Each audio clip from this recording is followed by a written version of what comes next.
Hey there, got a sec? I want you to visualize this dream scenario with me. You dive into your business every single day, doing exactly what lights you up. The kind of work that puts you in your creative zone of genius and makes the most impact on your business's growth and bottom line. You're not bogged down in admin busyness or inbox mayhem. Your calendar creates focus and peace, not overwhelm. Can you imagine? Well, friend, I've got good news. This is not only 100% possible, but adding these systems to what you're already doing can be very simple, which is why I'd love to invite you to my free masterclass, How I Overcame Busy Business Overwhelm. In this masterclass, I'm sharing the systems that run in the background of my business, specifically the systems that keep my business running smoothly and efficiently, and have allowed me to fully step into a visionary role in my business, a role I know is important for my own sanity and the growth of the business. Whether you're starting out from scratch or you desperately need a way out of the hustle mentality, I created this masterclass with you in mind. So visit amyporterfield.com/scale to reserve your spot, and I'll see you there. That's amyporterfield.com/scale. Those are the stories that the media want to hear. Now, often those are stories that are a little bit more messy. We like to say your mess is your message, or often those are stories that maybe you don't necessarily really ideally want to tell, but you know that they're the most powerful ones. Amy, I'll give you an example of my lean-in story that I never knew was a lean-in. And once I started leveraging it as a lean-in, it really started to get me traction. I'm Amy Porterfield, ex-corporate girl turned CEO of a multi-seven-figure business. But it wasn't all that long ago that I lacked the confidence, the budget, and the time to focus on growing my small but mighty business. Fast forward past many failed attempts and lessons learned, and you'll see the business I have today, one that changes lives and gives me more freedom than I ever thought possible, one that used to only exist as a daydream. I created the Online Marketing Made Easy podcast to give you simple, actionable, step-by-step strategies to help you do the same.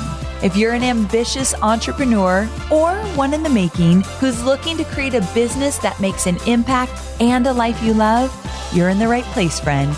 Let's get started. I wanted to take a moment and share my newest podcast obsession. It's called the Female Startup Club podcast, and it's hosted by Doon Rasheen. And this podcast is also in the HubSpot network with me. Now, every episode is bite-sized and bingeable with insights and learnings from the world's most successful female founders and entrepreneurs. I loved her interview with Glossier's community lead, Kim Johnson. They chatted about the 5 steps to build an impactful community, and you can bet I took notes and I am implementing these strategies. It was so good. So I know you're going to love this show. You can listen to the Female Startup Club wherever you get your podcasts. So back in 2019, I was featured in a Forbes article, and the article was all about me, which was really cool. The title was How One Woman Broke Through the Glass Ceiling and Built a Multi-million-dollar Online Course Empire. And that article absolutely gave me momentum as I moved into the launch of Digital Course Academy. I've been in business for about 13 years now, and I believe, even after all these years of being in business, that PR for your business is extremely important. Whether you're just starting out, you've been at it for a while, or you're totally seasoned and you're 13 or 20 years in. I believe PR is extremely important. In fact, whenever I have a media appearance, whether that be a feature article, or maybe my podcast is featured, or maybe I'm a guest on someone else's show, we see a spike in traffic to our website, to our podcast, and even signups of our newsletter. Now, if you're anything like me, the introvert inside of you is saying, is PR really necessary as an entrepreneur? Where are all my introverts? Raise your hand. The short answer is yes. But that doesn't mean you have to constantly step out of your comfort zone to make a PR appearance happen. there are definitely different ways to go about it. My guest and a dear friend, Jen Gottlieb, is my go-to when it comes to finding PR opportunities for my business. And today she's sharing all the things she advises me to do with you. So Jen is the co-founder and chief mindset officer for the acclaimed PR company, Super Connector Media.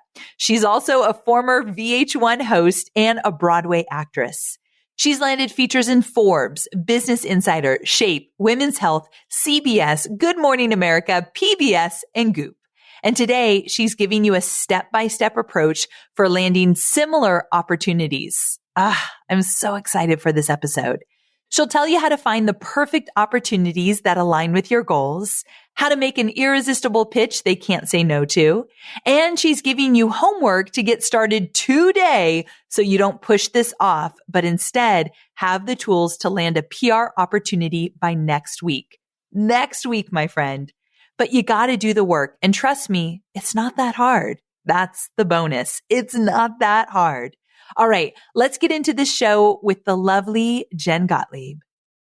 Well, hey there, Jen. Welcome to the show. Amy, so excited to be here.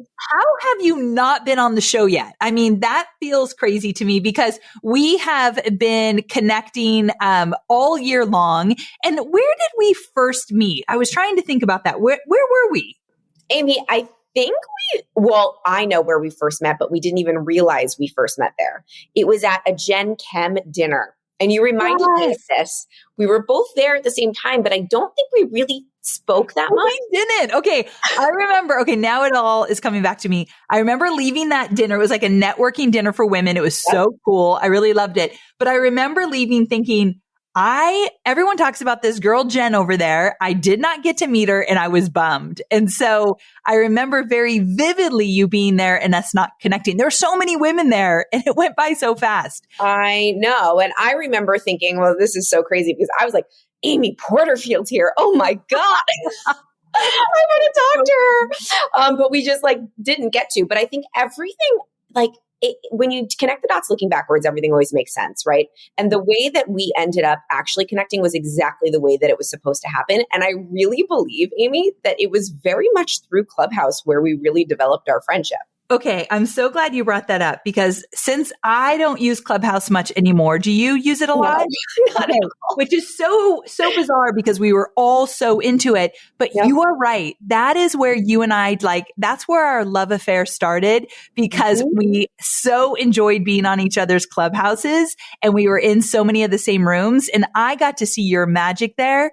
But also, it's funny you say that because I got to work with you and your team for 10 months as my PR agency even before that. That was before that. Isn't it so funny to think of it that way? So we worked for 10 months, but I worked with a lot of people on your team. Yes. Had an amazing year working with you. I will say this because we're going to talk about PR today. I felt a loss of momentum after not using your agency. We actually could feel it. PR is a little bit tricky to measure sometimes. And so we weren't always able to see all the metrics we do with, let's say, evergreen funnels and webinars and all of that. But we got to work with you for 10 months. Then I took a year off in 2021 and we felt it. We're like, this might be due to our lack of our PR momentum that we had started. So I'm very happy to say we get to start working with you for a full 13 months starting in February of 2022, specifically around my book coming out. So it's on. It's happening. It's so on. It's so on. You have absolutely no idea how excited we are. The team, me personally, actually, I was just at dinner with Angela, our chief publicity officer, last night, and you were a topic of conversation, just how great this book's going to be, how huge it's going to be, and how pumped we are. So we're going to bring that momentum back up, and we are going to times it by 100, Amy, just so you know. It's going to be so much fun. I absolutely love your team, and I love the way you all do PR and approach PR. So let's talk about this. Let's talk about your expertise, landing high-level PR opportunities, and specifically for people in my space. You work with a lot of people in my space. So why do you think it's important to land PR for your business? And also a lot of people are like, this feels hard. This feels like a challenge. So talk to me about that. Yeah. So, okay, let's start with why is it important? I think that's a really great question because a lot of people are like, yes, I need social media. I need Instagram. I need Facebook. I need Reels. I need, all the things, right? And PR is not necessarily always top of mind for people, but it's really crazy because the thing that all of the things I just listed, social media, Facebook, Instagram, all that stuff, what that really does for you in a big way is it gives you credibility and authority. And at the end of the day, credibility and authority and street cred, I like to call it, is your greatest asset when you are an entrepreneur, when you have a service, when you have a product, or when you just have a story that you would like to share. Because think about how people's brains work, right? Let's envision that we are thinking about hiring someone. Let's just use an example of I'm going to hire a life coach. So I am on the hunt for a life coach. I'd like to have coaching in 2022. And I go to you, Amy, and I say, do you have any great life coaches that you could recommend? And you recommend somebody awesome to me. Okay. And then I go and I ask a few other people and they recommend a couple awesome people to me too. What am I going to do as a consumer? Well, the first thing I'm going to do with my recommendations that are pretty high level recommendations is I'm going to go and I'm going to Google them. I'm going to look at their social media, but I'm going to go to Google and I'm going to look at their websites. Now, let's envision I got two referrals. They both cost the exact same amount of money. They both get the exact same results, and they're both from really great people that I really trust. I go onto the internet and I Google, and one of those life coaches has been featured on television, Good Morning America, The Today Show. They've been in Women's Health magazine. They've been in Entrepreneur magazine talking about mindset for entrepreneurs. They've been featured all over the place and they have all these little credibility markers all over their website. And then I go to the other life coach that the other really amazing human in my life recommended to me, and they have no media presence. They have no trusted source telling me that they're awesome. Who am I going to hire? Who has the credibility in this situation? The person with all the media or the person that doesn't?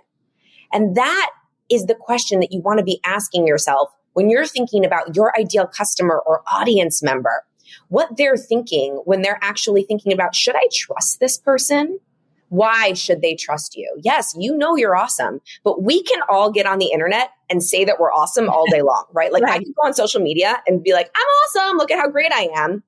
But not everyone can go and have Forbes say they're awesome or have the Today Show think that you're so awesome that they bring you on. And that's why those people become the recognized experts, the go-to experts. They have the credibility, and that's what PR does for you. So that's why you need it. That's one of the many reasons.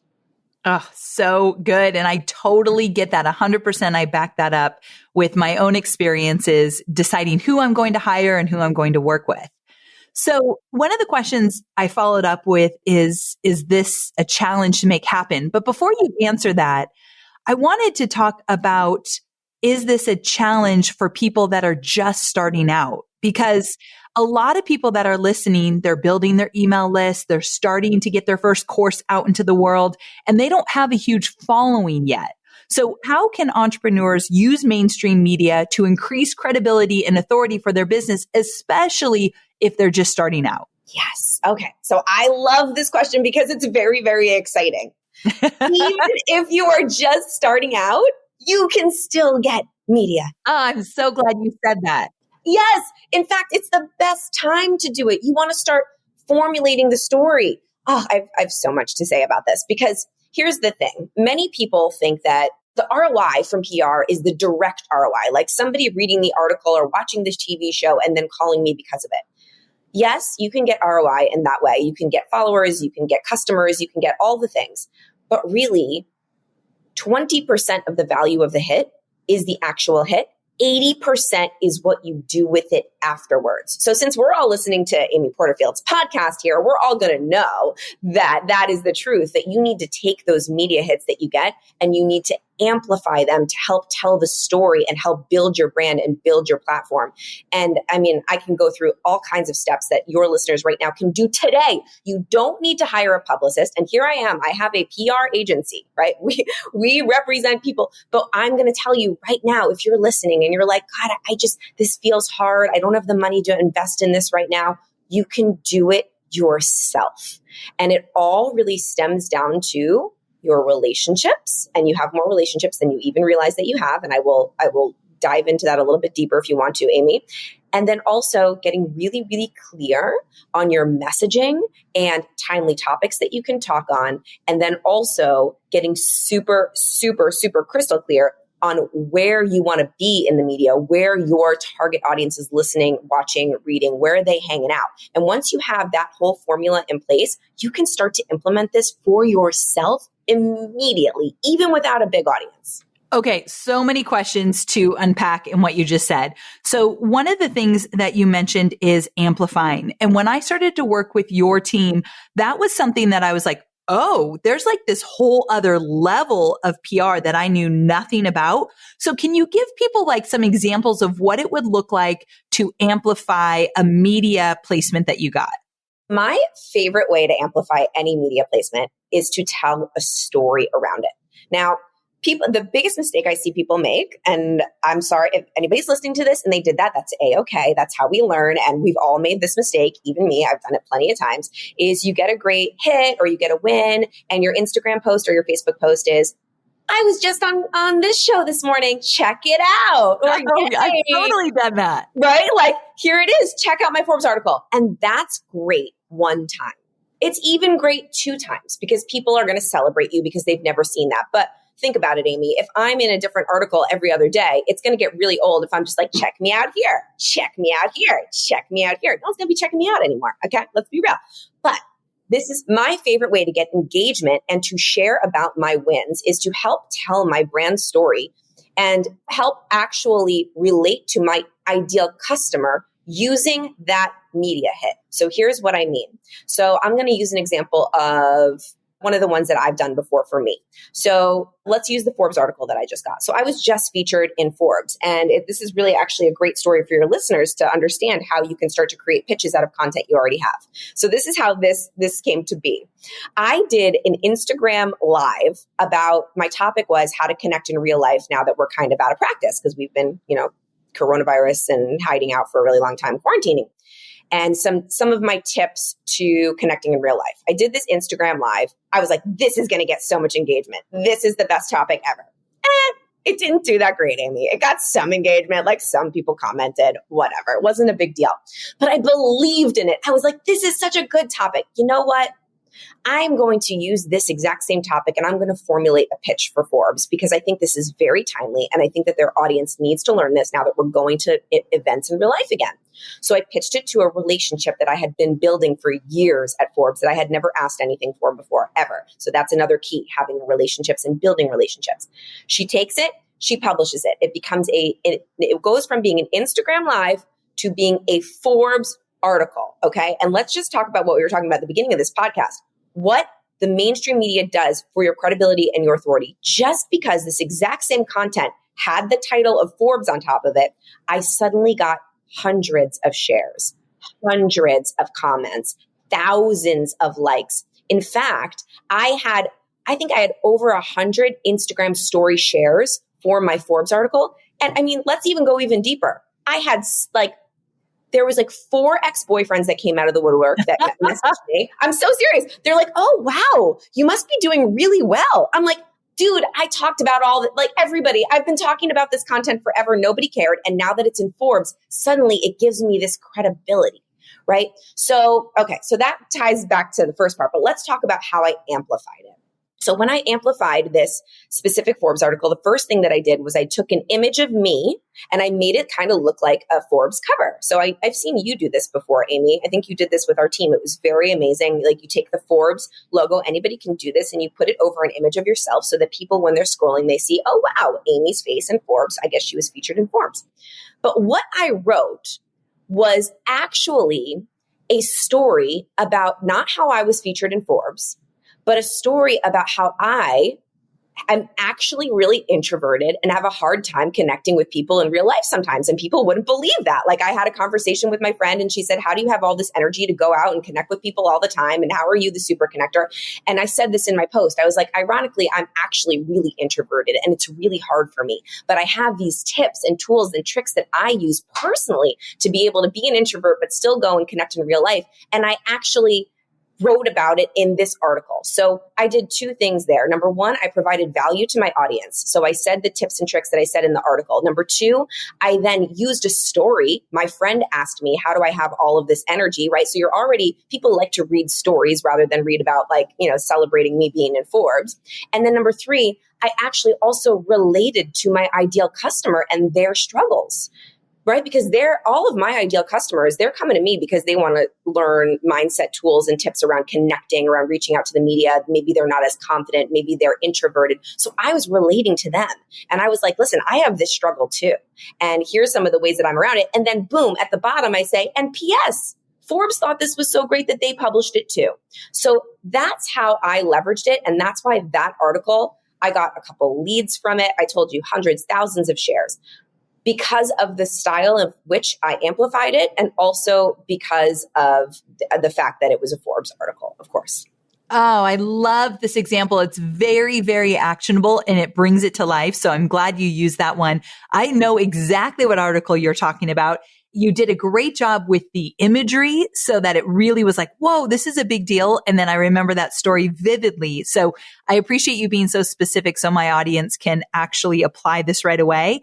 And I want to go back to something else you said earlier, and that was I think you said something like you have more connections than you think you do. Yes. Okay, talk to me about that. Yes. So one of the limiting beliefs that we often do to ourselves, and I am so guilty of this, Amy, is I just think that I don't have as much as I really do because I don't have as much.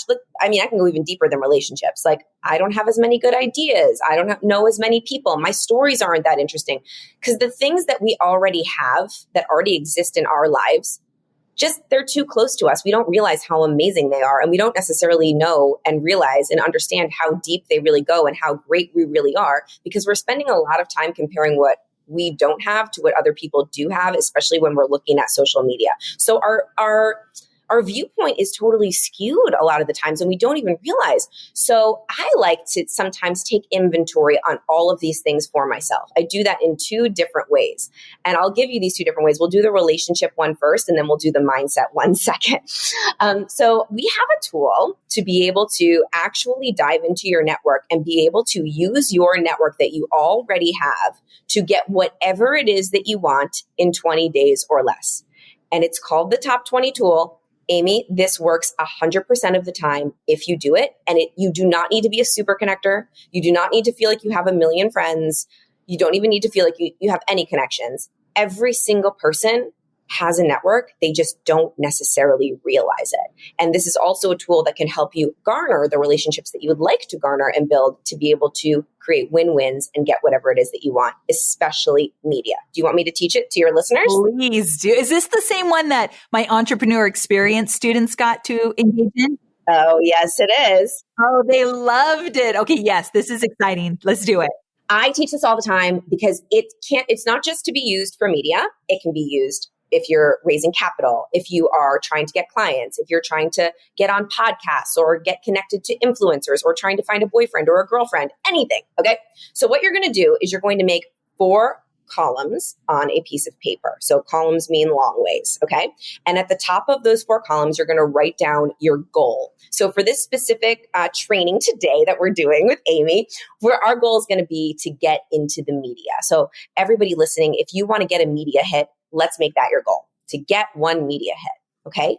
And on the top of the first column, all the way over on the left, you're going to write people. And in that column, you're going to do a list, a dump list. And when I say dump, it means literally, don't think about the names you're writing down. Just write them down. Don't overthink it. Just write them.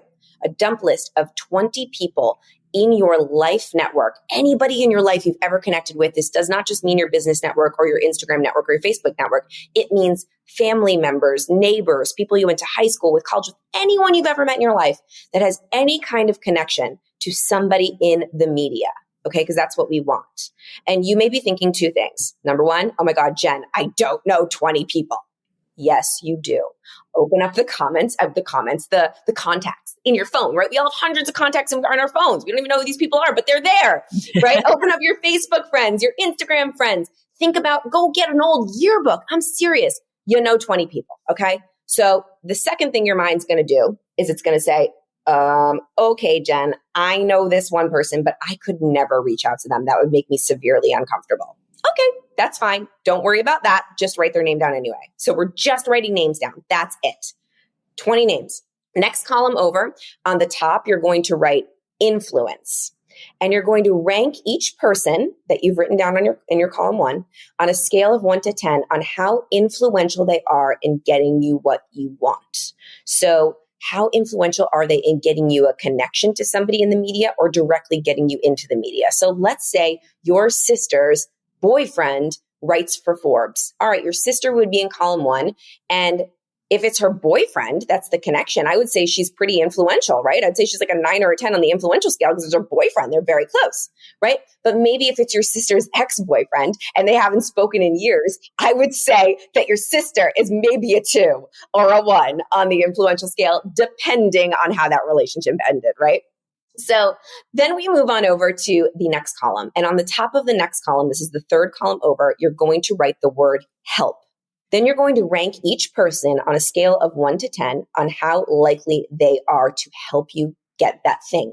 So if you and your sister have an amazing relationship and you help her a lot and you guys are good, I would say hopefully she'd be a 10 on how likely she is to help you.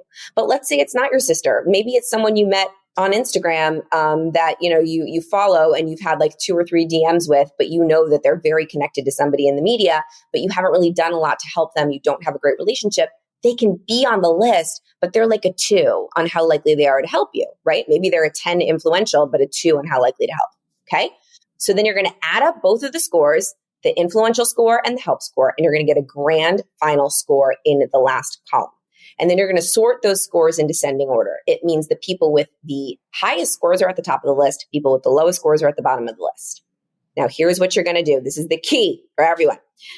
Top of the list people, they have high scores. They're likely to help you. They're very influential. You're going to reach out to them and you are just going to ask them because they're likely to help you. You've done a lot for them. You've got a great relationship. You can just call them up and be like, hey, I have this amazing pitch. I've got this great idea. I'd love to be in the media. I know you have this connection. Would you mind connecting me?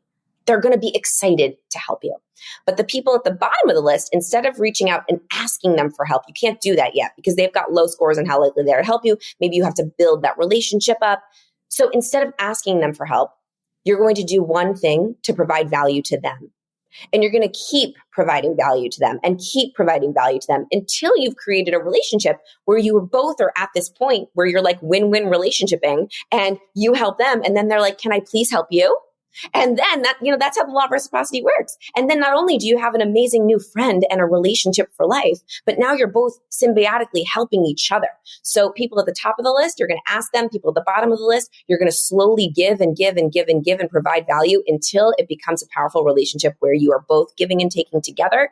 And then I promise you, Amy, and everybody that's listening, if you work this list, you will get in the media or whatever it is that you want. Oh, okay. So some people that are listening right now are on the treadmill, they're driving to work, they're on a subway. Do not worry. We're going to take exactly what Jen said and put it in the show notes step by step. So you can go back to the show notes. Just go to amyporterfield.com, look for Jen's episode, and we'll write it out for you because I want every one of you to do this exercise in the next 72 hours. So you're listening now, whenever you're listening, 72 hours, do this exercise. Jen is telling you this works. And I have seen it work over and over again with me and my students. You got to go give this a shot. All right. Fantastic. Hey, real quick. I don't know about you, but every January, I think I'm going to change into this totally new person, like Amy version 2.0. So instead, this year, it's just going to be me with a fresh take on the world around me. Same, but different.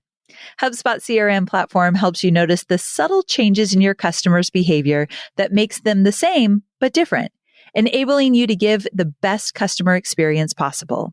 With a CRM-powered CMS, HubSpot personalizes engagements like site visits and purchases to make sure that the data is timely and relevant.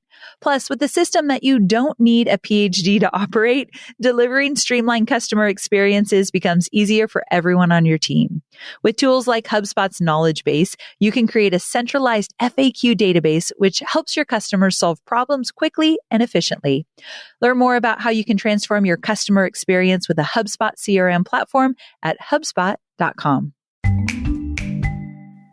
Okay. So one of the things that I know comes up with a lot of my students when it comes to PR is that they are not sure what type of media they should be going after. So what are some ways to figure out what type of media you should be getting for your specific goals? I mean, there are blog features and you can get on podcasts and be featured on news outlets. You've got TV, you've got radio, you've got podcasts. Like, how do you know which one is best for you in terms of what you're aiming to achieve? This is such a great question, Amy. So good. And I've got two great answers for you. One of them, people are going to be like, what? Are you serious? But it's the best. And the other one's kind of obvious. So the first answer is, if you don't know where you should be showing up, ask your dream clients, your ideal clients, anybody that, or someone that you would like to be your dream client. Maybe you don't have any clients yet. Figure out who your dream avatar is, which Amy, I'm sure you help people figure that out. Go find a few of them and ask them, what podcasts are you listening to? Do you read the news? What kind of different blogs are you looking at? Are you watching TV? Are you watching YouTube channels? Where are you getting your content and your information? Ask them. And if you've got clients that you absolutely love working with them, ask them. Be like, hey, do you listen to podcasts? What's your favorite? Do you read any blogs, or do you have like a news app on your phone? Which news stations are you watching? Do you watch your local television station? Do you watch the Today Show? Find out just by asking. You could even do an Instagram poll, or even in your stories, ask like, hey, what do you watch, read, and listen to the most? Like, where do you get your content? Where do you get your information? And use that to be able to make your target hit list. Now, the second thing I'm going to tell y'all to do is actually probably the most powerful one. It's always been for me, because it's actually done a lot more for me than just show me where I should be in the media. And that is to use FOMO as a tool. And I don't mean, old school FOMO, like, oh my God, my friends are at a party and I'm totally FOMOing. Like, yes, that happens. And we that feeling, yeah, that sucks. But FOMO meaning fear of missed opportunity. And that's that feeling that you get when you either turn on your TV or you open up your iPad or your computer or your social media and you see someone who maybe is a quote unquote competitor, or they do the same thing as you, or it's a mentor of yours that's doing what you want to do. And you get this feeling in your gut. And it's a really strong feeling. You guys all know it. Amy, I know you know it because I know it so well. And it's like, oh my God, that should be me. Yes. Oh, I should be doing that. Now, that feeling can either take us down the rabbit hole of, oh man, I'm not good enough, so I shouldn't even try. So it could either like really destroy us, or we could use it as our greatest tool to figure out where we should be in the media, what we can be talking about, and what people want to write about and want to feature, because that person is clearly doing something right. So what I do is I'll just make a list of the people I'm FOMOing over, and I'll go into Google and I'll go into Google News and I will type their name into Google News, and I will see what blogs are they featured in? What podcasts have they been on? What reporters and journalists are writing about them? Because if those reporters and journalists like to write about them, that means they would also like to write about me, because they like to write about that topic. What are those people talking about in the news? Because that means that those topics that are probably similar to what I do or what you do is newsworthy. Do your research by following people who have already painted the yellow brick road for you. It's A-okay, because guess what? You're not going to be anything like them, because there's only one you. There's only one Amy Porterfield. There might be other people that teach people how to create courses, but there is only one person that does it the way Amy does. So there can be two different articles saying the same thing, one from Amy's point of view and one from somebody else that does the same thing. And you can just use what those people that you're FOMOing over did to help you see where you should be showing up. It's absolutely so powerful. And I highly recommend that you guys all research those people and then make a hit list. I like to do like 5 to start. My media hit list, my top 5, and just write them out, whether they're TV shows, podcasts, different blogs, or different YouTube shows, or even different publications that your ideal audience is watching, reading, listening to, because the people that do something similar to you, or your mentors, or people you're FOMOing over, have already hit those. So clearly it's working. Does that help? Does that make sense? Yes, very actionable. 2 things you guys can do right away. And while you were talking, it made me think about the story that you shared with Forbes and the fact that you did an IG story and then you thought, you know what, it didn't get as much traction as I thought, but I'm going to pitch this. So how do you create stories that will grab the attention of the media? Great question. Okay. So I like to use what I call lean in stories. Now, here's what a lean in story is. Oh, I love this. I've heard this before, and this is one of my favorites. So if you're multitasking, come back because this is good. Come back because you're going to hear about the meerkat. So yes. when you're having a conversation with somebody, it could be on Zoom or at a party or in real life. And suddenly you notice that person is just not paying attention to you anymore. Maybe they're like looking over your shoulder for like somebody else more cool or more important to talk to. And I call that the meerkat, like they're like stretching over your shoulder and you can totally tell. Or if you're like Zooming with them and they start, Googling or checking their text or checking their email. So whatever you're talking about in that moment, that's not a lean in story. Remember that, because sometimes the stories that we tell, like I said this at the beginning of the episode, the stories that we tell, the people that we know, the things that we do, we're too close to them. So we don't know how awesome they are or how not awesome they are because we live them and our viewpoint is skewed. So we have to find out from other people. So we all know those stories that we tell. And when we tell them, all of a sudden someone stops meerkatting, they look at you and they pay attention and they're like, what? Really? Oh my gosh, tell me more. And they lean in and they light up and their physicality changes. That's a lean in story. Those are the stories that the media want to hear. Now, often those are stories that are a little bit more messy. We like to say your mess is your message, or often those are stories that maybe you don't necessarily really ideally want to tell, but you know that they're the most powerful ones. Amy, I'll give you an example of my lean in story that I never knew was a lean in. And once I started leveraging it as a lean in, it really started to get me traction. So I used to be on VH1 for like 4 years. I was a co-host of a heavy metal talk show. Okay. I love that. Right. So you're laughing, you're leaning in. I can tell. We're not even looking at each other. Yes, I'm leaning in. You're leaning in, right? I did this the other day at a party. I was at a party and I was talking to this girl and she wanted nothing to do with me. She was like not interested. It was fine. I was like, all right, cool. This is like a lame conversation. But the second that I told her that, all of a sudden she wanted to be my BFF. I'm telling you, she was leaning in. She was paying attention. She was like, that's so cool. So I never used to want to talk about the fact that I was on VH1 when I first started my business because it had nothing to do with it. And I'm sure there's a lot of people listening right now that have done other things in their past. They've transitioned into being a course creator or an online marketer. And they're like, I don't want to talk about what I used to do because it has nothing to do with what I do now. I beg to differ because the most powerful story for me has always been how this ex-VH1 host turned entrepreneur, mindset coach, whatever it is. I've done so many TV shows and articles and podcasts all about my past being on Broadway and my past being on television, because that's always been the lean in story. That's where people pay attention. People love to hear how someone made a really powerful transition, or they went from point A to point B, or they lost it all and then gained it all. Like, what is that lean in story for you? And that story usually has to do with like your hero's journey or something maybe that you wouldn't think is typical that would go with what you do now. But that's what makes it cool. That's what makes you different. That's what makes it interesting. So my ask for everybody listening right now is to just have more conversations with people about stories that maybe you don't necessarily tell, and find out when they lean in and when they giggle and when they want to know more. And then start playing with that messaging and tying that into what you do now. And then you can even go a step further. And when you pitch the media, think about a timely topic that you can tie it to. So, we'll go a step further with like actual media logistics here. When it comes to pitching the media, you usually want to speak to the media's audience, right? The producer, the journalist, they don't necessarily care about you or your story, but they care about their audience. And their audience usually cares about what's happening right now. So what's in it for them? So if you find out that your lean in story, a lean in story for me is that I'm an introvert, right? Like and people would never believe that. People are like, wait, what? Really? Tell me more. So that's a lean in story for me. So I'm like, okay, how can I tie that into a timely topic? So I thought a timely topic is that we are all now having to go back out into the world and socialize.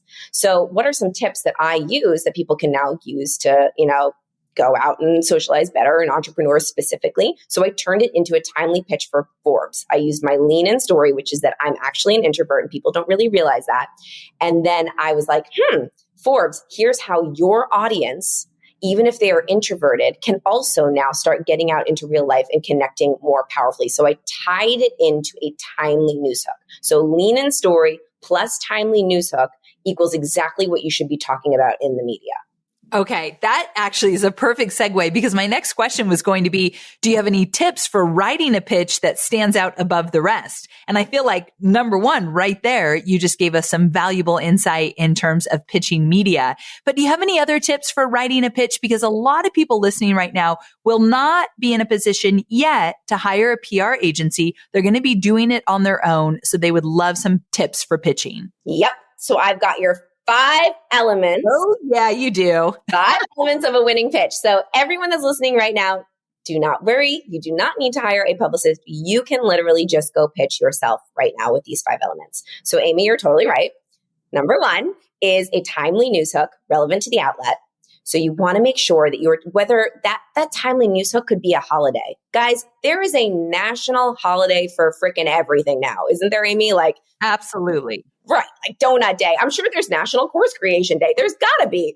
And you can just go to like National Calendar or nationalholidaycalendar.com, Google national holidays, and you'll find them. And you can tie in what you do to a national holiday. You can tie in what you do to maybe something that's happening in the news currently. I know that when TikTok was going to be banned, we had a couple of social media experts that we represented, and they became the talking heads for that subject because that was a timely topic, right?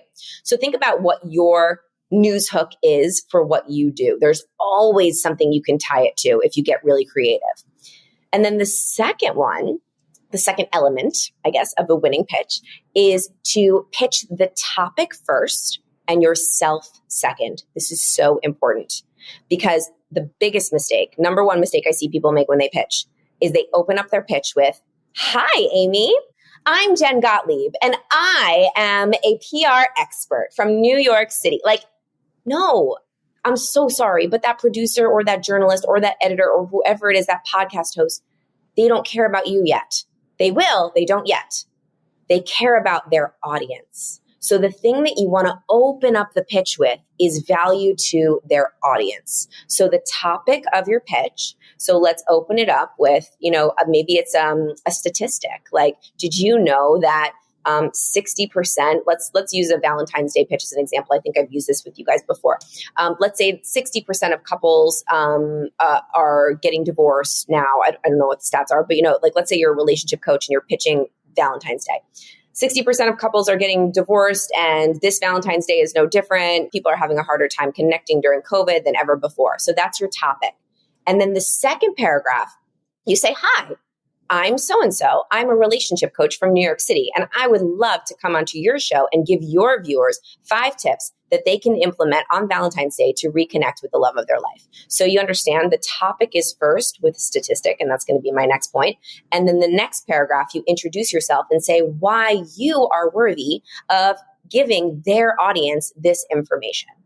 Cool. So we've got number 1, timely news hook relevant to the outlet. Number 2, pitch the topic first and yourself second. And number 3 is, I'm just going to bring in part of what I just said for number 2, is you want to make sure you back up your claims with a few statistics. So you don't have to know the statistics by heart. Good news. You can go into Google, you guys. Go into Google, find some statistics on your topic, find some studies that were done, and just add them in there to back up your claims so that the producer knows that you're legit and that what you're talking about is true. And then you want to always hyperlink those studies. So that's number 3. Then number 4, you want to add talking points.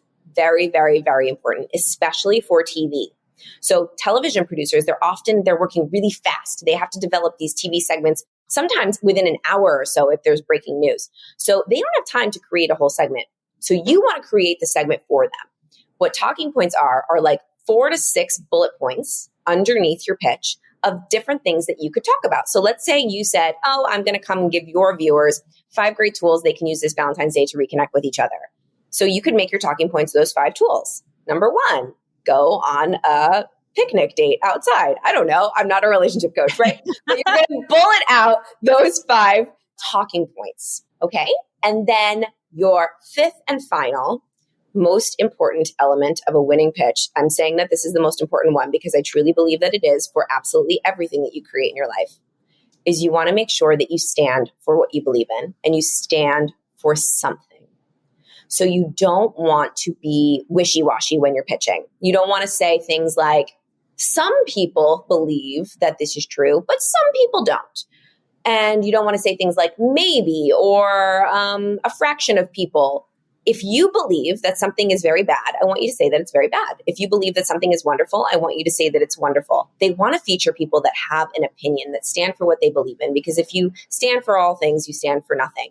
Stand for what you believe in, and that's what's going to make you stand out from the crowd. And they're going to always bring you back on to talk about that topic if they know that you are truly a believer in what you do and you are truly focused on your side of the coin. And that's just how the media works. So stand for something.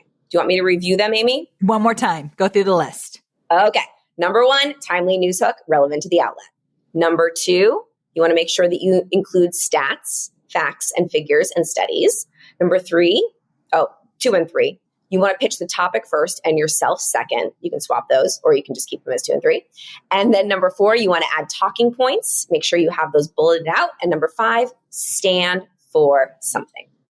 Fantastic. Okay, some people are listening and they're like, dang, this girl is on fire. Like, you always have very actionable tips, strategies, insights that people can apply right away.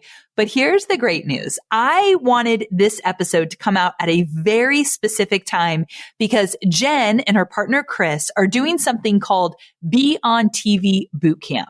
And I think this could be a great program for so many of you who are listening. So Jen, before I let you go, and actually we've got one more thing after this, but before I let you go, tell everybody about the Be on TV Bootcamp program. Yes. So our Be on TV Bootcamp is coming up. We have done this Be on TV Bootcamp. This is going to be our 10th time. And What? Yes. I didn't know that. Yeah. Thousands of people learn how to get on TV in 5 days. It is so much fun. And let me just tell you, if you're sitting there and you're like, Jen, I've never even done a Facebook Live before. You don't have to be an influencer. You don't have to be good on camera. You don't have to be an extrovert. We work on mindset, confidence, messaging, clarity, pitching. We teach you everything that you need to know to be able to get on TV in 5 days.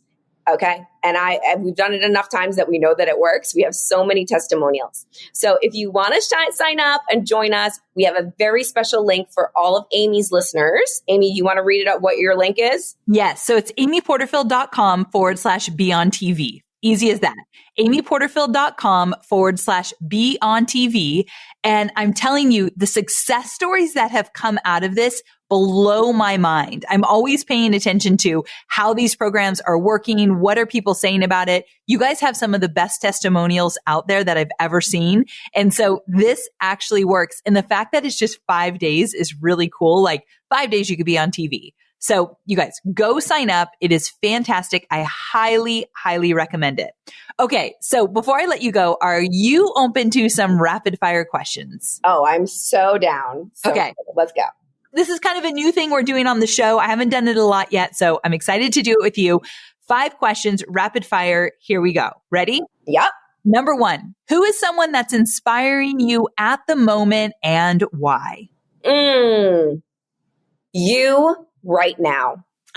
Come on. You right now, because of the way that you've been showing up. And we've talked about this, Amy. I'm just going to go into this for 2.5 seconds. I know it's rapid fire, but I know that we've talked about this.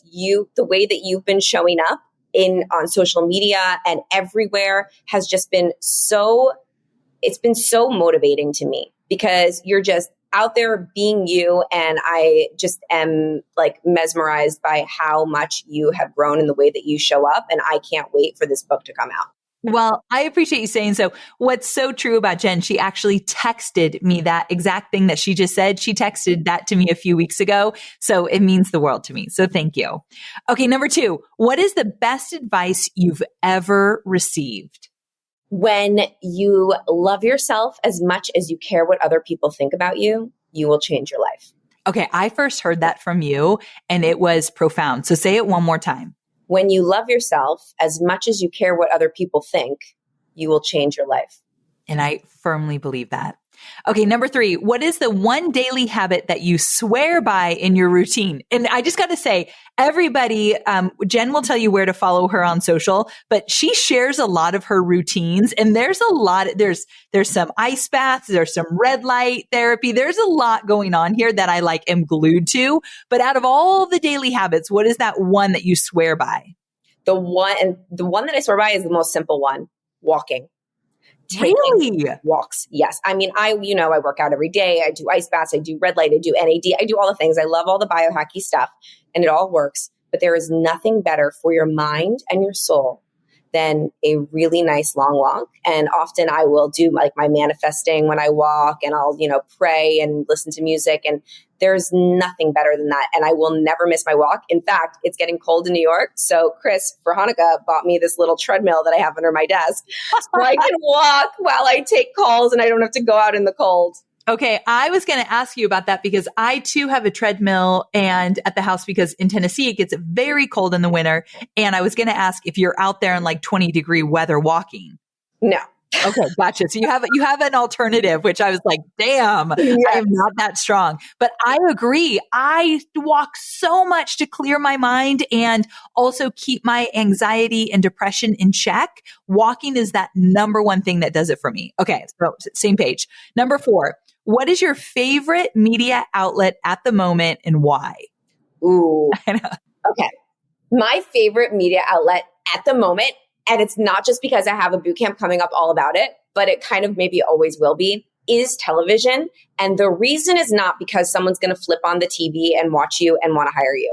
The reason is because whenever I'm on TV, that image of me being on TV is the coolest to everybody. It's cooler than anything. It's even cooler than Forbes. People go crazy and it makes people proud that they work with you, that they know you. It's the street cred of all street creds still to this day, being on TV. I agree, 100%. Okay, number 5, where do you think PR is heading next? What do you see? I think that PR is actually coming back with a giant vengeance. I think that for a moment, people were like, oh, it's all about social media and internet marketing and everything. And I think that with the algorithms and everything like that, we need to build up our credibility and our trust factor even more. And having that mainstream media is what's going to decide who's the real deal and who's not. Absolutely. Yeah, I think that it's the thing that people aren't doing enough of, and they're going to start realizing it, and it's going to be big time. For all of my course creators and my future course creators, I'm telling you right now, if you put or dedicate a chunk of time to pitching yourself to different media outlets, it will help you grow your email list and help you sell more courses down the road. I really have seen how powerful this is. And it's like list building where you need to be patient. It happens over time, but the more opportunities you get yourself out in, the better. And so I want you to start applying what you've learned right away. And the best way to do it, right away, if you loved what you've learned from Jen here, get into her boot camp. So it's Be on TV boot camp, and it's amyporterfield.com/Be on TV for all the details. Do not miss it. Jen, I adore you. I'm one of your biggest fans. Every time I'm around you, I feel better about myself, and I love our friendship. Thank you so much for being here. I love you more. This was the highlight of my day, and I can't wait to listen to it later. This was awesome. Thanks, Amy. Bye, friend.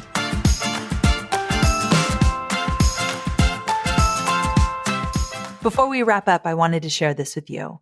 I remember when I was first starting out, taking the time to pitch myself to media outlets and look for feature opportunities.